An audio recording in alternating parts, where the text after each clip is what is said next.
The guardian എന്ന് പറയുന്ന പത്രത്തിന്റെ സൗത്ത് ഏഷ്യൻ കറസ്പോണ്ടന്റ് ആയിട്ടുള്ള ഹന്ന എലിസ് പീറ്റേഴ്സൺ പ്രധാനമന്ത്രി നരേന്ദ്രമോദിക്ക് ലഭിക്കുന്ന അന്താരാഷ്ട്ര പുരസ്കാരങ്ങളെ വിമർശിച്ചുകൊണ്ട് അടുത്തിടെ ഒരു ലേഖനം എഴുതിയിട്ടുണ്ട്.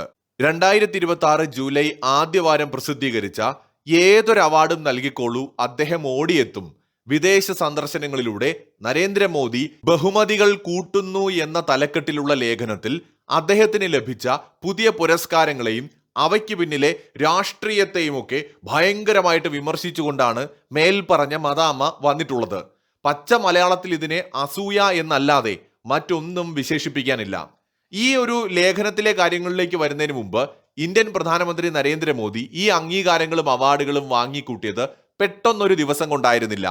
2014 അധികാരത്തിൽ വരുന്നതിന് മുൻപ് അമേരിക്ക എന്ന് പറയുന്ന രാജ്യം വിസ നിഷേധിച്ചിരുന്ന ഒരു വ്യക്തിയാണ് ഇന്ത്യയുടെ പ്രധാനമന്ത്രിയായി മാറിയ നരേന്ദ്രമോദി. പിന്നീട് അതേ അമേരിക്ക തന്നെ ഏറ്റവും വലിയ അംഗീകാരങ്ങൾ കൊടുത്ത് നരേന്ദ്രമോദിയെ സ്വീകരിക്കുന്നതും ലോകം കണ്ടു. നരേന്ദ്രമോദി 2014 അധികാരത്തിൽ വരുന്ന സമയത്ത് അദ്ദേഹം എന്താണ് ഏതാണ് ആർക്കും ഒരു പിടിയുമില്ല. വളരെ പതിയെയാണ് ലോകരാജ്യങ്ങൾ അദ്ദേഹവുമായിട്ട് അടുക്കാൻ തുടങ്ങിയത്. ആദ്യമൊക്കെ ഒരു അകൽച്ച യൂറോപ്യൻ രാജ്യങ്ങൾ ഉൾപ്പെടെ കാണിച്ചിരുന്നു എന്നത് വ്യക്തവുമായിരുന്നു.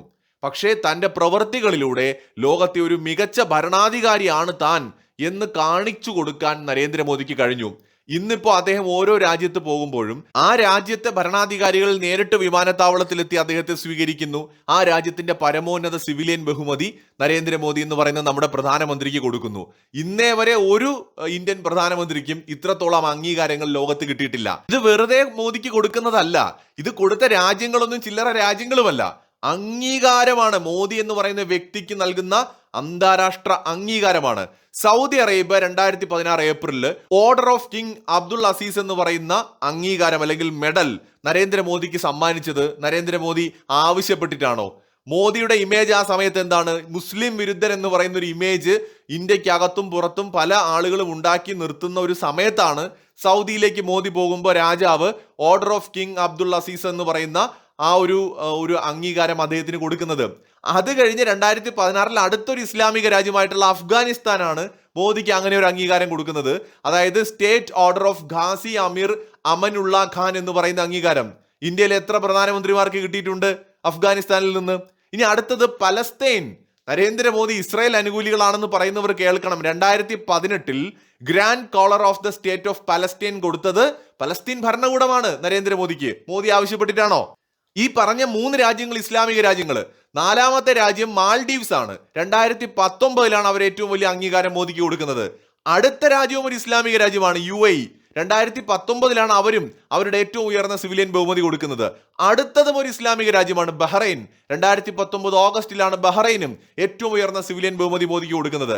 2020 യുണൈറ്റഡ് സ്റ്റേറ്റ്സ് ഓഫ് അമേരിക്കയാണ് അവരുടെ ഏറ്റവും പ്രധാനപ്പെട്ട ഒരു ബഹുമതി നരേന്ദ്രമോദിക്ക് നൽകുന്നത്. പിന്നെ അത് കഴിഞ്ഞ് Palau, Fiji, Papua New Guinea, Egypt, France, Greece, Bhutan, Russia, Nigeria, Dominican Republic, Guyana, Kuwait, Barbados, Mauritius, Sri Lanka, Cyprus, Ghana, Brazil, Namibia, Ethiopia, Oman, Norway, Sweden, Slovakia, Seychelles, Indonesia വരെ എത്തി നിൽക്കാണ്. ഏറ്റവും അധികം അംഗീകാരങ്ങൾ മോദിക്ക് കിട്ടിയത് ഇസ്ലാമിക രാജ്യങ്ങളിൽ നിന്നാണ്. ഒന്ന് ആലോചിച്ച് നോക്കൂ, ഇത് നരേന്ദ്രമോദി ആവശ്യപ്പെട്ടിട്ട് കൊടുക്കുന്നതാണോ? മറിച്ച് നരേന്ദ്രമോദി എന്ന് പറയുന്ന വ്യക്തി എന്താണ്, അദ്ദേഹത്തിന്റെ സ്വാധീനം എന്താണ് എന്ന് മനസ്സിലാക്കിയ രാജ്യങ്ങളാണ് അദ്ദേഹത്തിന് ഈ അംഗീകാരങ്ങൾ കൊടുക്കുന്നത്.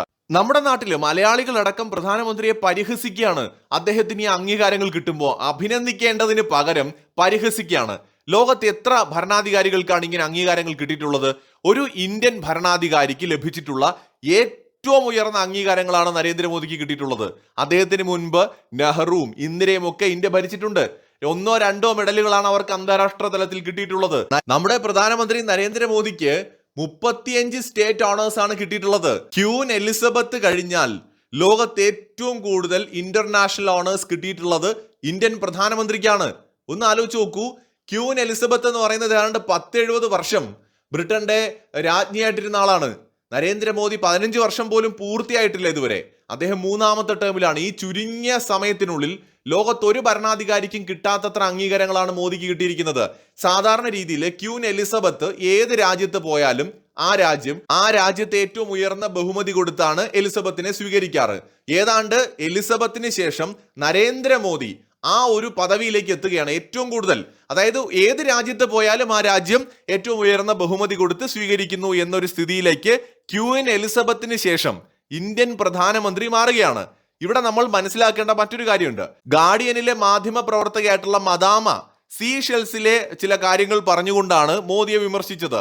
സീഷെൽസ് നൽകിയ പുരസ്കാരത്തിന്റെ ഔദ്യോഗിക സർട്ടിഫിക്കറ്റിൽ അക്ഷര തെറ്റുകൾ ഉണ്ടായിരുന്നുവെന്നും മാത്രമല്ല ആ ഒരു സർട്ടിഫിക്കറ്റ്, ആ ഒരു അംഗീകാരം ആദ്യമായിട്ടാണ് മോദിക്ക് കൊടുക്കുന്നത് എന്നുമൊക്കെയാണ് അവർ പറഞ്ഞത്. എന്ന് വെച്ചാൽ അതിന് മുന്നേ അങ്ങനെ ഒരു അവാർഡ് സീഷെൽസിൽ ഉണ്ടായിരുന്നില്ല, മോദി വന്നപ്പോൾ പെട്ടെന്ന് ഉണ്ടാക്കിയ ഒരു അവാർഡാണത് എന്ന തരത്തിലൊക്കെയാണ് അവർ അതിനെ വിമർശിച്ചത്. സർട്ടിഫിക്കറ്റിൽ അക്ഷരത്തെറ്റുണ്ടോ ഇല്ലയോ എന്നുള്ളത് എനിക്കറിയില്ല. ഇനി ഉണ്ടെങ്കിൽ തന്നെ അത് സീഷെൽസ് പരിഹരിക്കേണ്ട വിഷയമാണ്. ഗസ്റ്റിന് ഒരു സർട്ടിഫിക്കറ്റ് കൊടുക്കുമ്പോൾ അക്ഷരത്തെറ്റില്ലാതെ കൊടുക്കേണ്ടത് അവരുടെ റെസ്പോൺസിബിലിറ്റിയാണ്. അതിന് മോദിയെ സമാധാനം പറയണമെന്ന് പറയുന്നത് അസൂയ കൊണ്ട് മാത്രമാണ്. നരേന്ദ്രമോദി സീഷെൽസിലേക്ക് വരുമ്പോൾ അവർക്ക് തോന്നി എല്ലാ രാജ്യങ്ങളിലും പോകുമ്പോൾ ഒക്കെ വലിയ അംഗീകാരങ്ങൾ കിട്ടുന്ന മോദിക്ക് തങ്ങളുടെ രാജ്യവും ഒരു അംഗീകാരം കൊടുക്കണം. അതുകൊണ്ട് സീഷെൽസ് എന്ത് ചെയ്തു, ഒരു പുതിയ ഒരു സിസ്റ്റം അവരുടെ രാജ്യത്ത് കൊണ്ടുവരികയാണ്. ചിലർ വരുമ്പോൾ ചരിത്രം വഴിമാറുന്നു എന്നൊക്കെ പറയില്ലേ, അതുപോലെ സീഷെൽസ് അവരുടെ രാജ്യത്ത് ഒരു പുതിയ അവാർഡ് സിസ്റ്റം കൊണ്ടുവന്നു.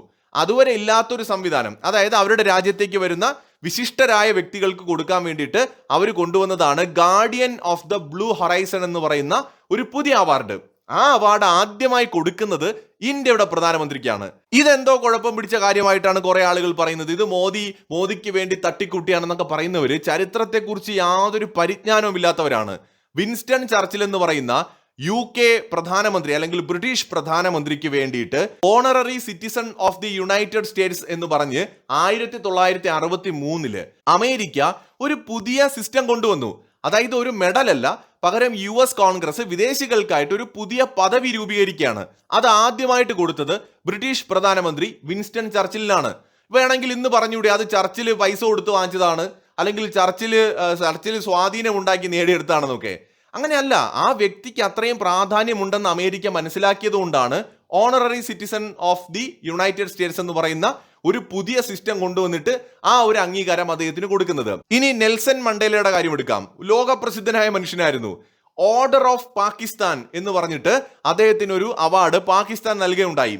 ദക്ഷിണാഫ്രിക്കയിലെ വർണ്ണ വിവേചനത്തിനെതിരെയുള്ള പോരാട്ടത്തിന് ആഗോള പിന്തുണ പ്രഖ്യാപിച്ചുകൊണ്ട് നെൽസൺ മണ്ടേല പ്രസിഡന്റ് ആകുന്നതിന് മുൻപ് തന്നെ പാകിസ്ഥാൻ തങ്ങളുടെ ഏറ്റവും ഉയർന്ന സിവിലിയൻ ബഹുമതി നൽകി അദ്ദേഹത്തെ ആദരിക്കുന്നു. ഇൻട്രസ്റ്റിംഗ് കാര്യം എന്താന്ന് വെച്ച് കഴിഞ്ഞാൽ ഈ അവാർഡ് നേടുന്ന ആദ്യ വ്യക്തി നെൽസൺ മണ്ടേലയാണ്. വേണമെങ്കിൽ പറഞ്ഞൂടെ ഇത് നെൽസൺ മണ്ടേലയ്ക്ക് വേണ്ടി പാകിസ്ഥാൻ ഉണ്ടാക്കിയ ഒരു തട്ടിക്കൂട്ട് അവാർഡായിരുന്നു, അല്ലെങ്കിൽ മണ്ടേല പൈസ കൊടുത്ത് വാങ്ങിച്ചതാണ് എന്ന് പറഞ്ഞൂടെ.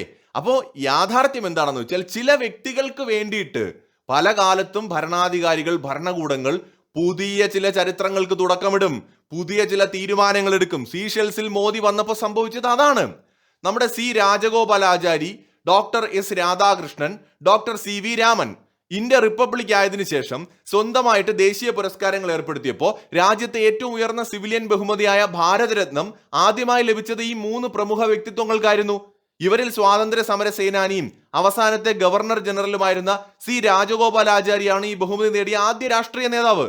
ഇത് അദ്ദേഹത്തിന് വേണ്ടി ഉണ്ടാക്കിയതാണെന്ന് പറയാൻ പറ്റുമോ? ഇത് നമ്മുടെ രാജ്യം പുതിയൊരു തീരുമാനമെടുത്തു, അത് ആദ്യമായി കിട്ടിയത് അദ്ദേഹത്തിനാണ്. ഒരുപക്ഷെ അദ്ദേഹത്തിന് അങ്ങനെ ഒരു ഉയർന്ന ബഹുമതി കൊടുക്കണമെന്ന ഉദ്ദേശത്തിൽ ഉണ്ടാക്കിയതാണെങ്കിൽ പോലും അങ്ങനെയല്ലേ ലോകത്ത് പല ബഹുമതികളും ഉണ്ടായിട്ടുള്ളത്.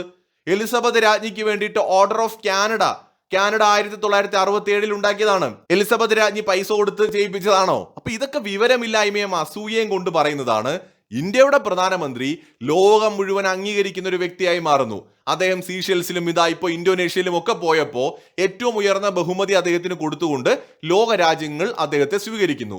ഒരു യൂറോപ്യൻ അല്ലാത്ത ഒരു മനുഷ്യൻ, അതിലുപരിയായിട്ട് ഇന്ത്യ എന്ന് പറയുന്ന സായിപ്പിന്റെ പഴയ കോളനി ആയിരുന്ന രാജ്യത്തിൽ നിന്ന് ഉയർന്നു വന്ന ഒരു ഭരണാധികാരി ലോകാരാധ്യനായിട്ട് മാറുന്നതിൽ മദാമയ്ക്കുള്ള കണ്ണുകടി മാത്രമാണ് ഗാർഡിയൻ എന്ന് പറയുന്ന പത്രത്തിലെ ലേഖനത്തിലൂടെ അവർ കാണിച്ചത്. അതിനപ്പുറം ഒന്നുമില്ല. മറ്റൊരു വീഡിയോയുമായി വീണ്ടും കാണാം.